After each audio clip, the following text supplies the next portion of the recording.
इधर जबलपुर से एक और बड़ी खबर, जहां कोरोना संदिग्धों को तलाशने की नई कवायद शुरू की गई है। सर्दी खांसी की दवा लेने वालों का यहां आंकड़ा जुटाया जा रहा है। दुकानदारों को खरीदारों के मोबाइल नंबर रखने के निर्देश दिए जा रहे हैं। आदेश के उल्लंघन पर अब कार्रवाई होगी।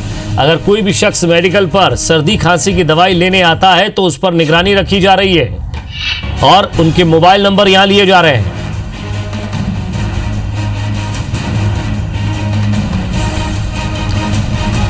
तो कोरोना से किस तरह निपटा जाए, इसके नए नए तरीके प्रशासन जरूर खोज रहा है। तो केमिस्ट पर या जो दुकानें दवाइयों की हैं उन पर लोग क्या सर्दी खांसी और बुखार की दवा लेने पहुंच रहे हैं क्या?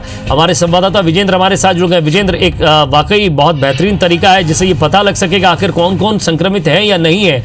अगर उनका टेस्ट पॉजिटिव आता है तो ये गंभीर समस्या हो सकती है, इसीलिए ये कदम उठाया जा रहा है।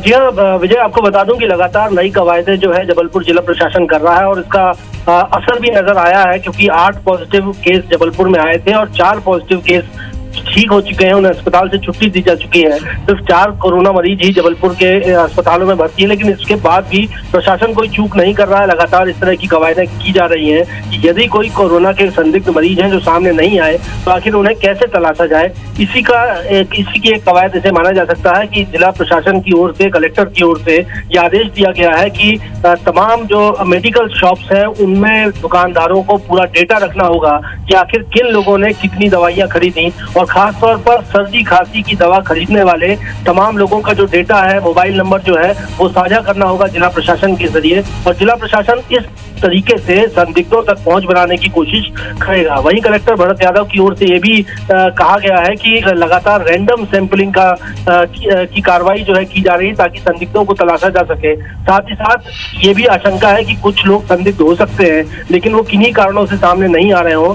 लिहाजा जो बैंकों में भी अगर भीड़ लग रही है तो वहां पर भी जो बैंक पे जुटने वाले लोग हैं उनके भी रैंडम सैंपलिंग ली जाएगी। जिसके साथ साथ दवा दुकानों में जिस तरह से सर्दी और खांसी के मरीज पहुंचेंगे उनके भी डेटा को तलाशा जाएगा और उनको खंगालते हुए देखा जाएगा कि कहीं कोई कोरोना का संदिग्ध मरीज तो है नहीं।